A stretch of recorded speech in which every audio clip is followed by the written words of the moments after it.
The Harvest, Part 1. The Seven Feasts. God has a plan for the earth. He has always had a plan. No matter what mankind did, God already had a perfect plan to handle it.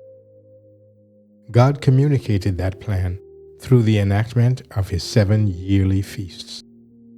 The spring feasts were Passover, the Feast of Unleavened Bread, and the Feast of Firstfruits. The summer feast was Pentecost. The autumn feasts were the Feast of Trumpets, the Day of Atonement, and the Feast of Tabernacles. Every year, the Hebrew people repeated the same process as a beacon of prophetic light to the dark world. Each year, the people reenacted the 7 feasts, showing Jesus' fulfillment of each feast.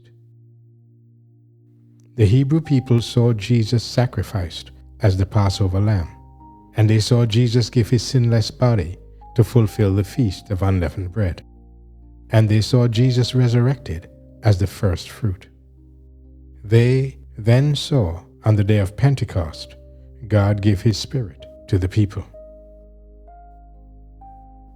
From Pentecost to the Feast of Trumpets, the Hebrew people brought sacrifices to the temple in Jerusalem for the forgiveness of their sins. Yet the sins were not removed until the Day of Atonement, when all forgiven sins were transferred to the scapegoat. On that day, all cases were eternally decided. On the 7 days of the Feast of Tabernacles, the Hebrew people would live in temporary structures, awaiting God's promise of paradise. From Pentecost to the Feast of Trumpets, the people looked forward to the harvest. We also look forward to the final harvest, when Jesus returns to fulfill God's promise of paradise. Learn more of God's great plan for you. Scan the QR code and watch the great controversy. Maranatha.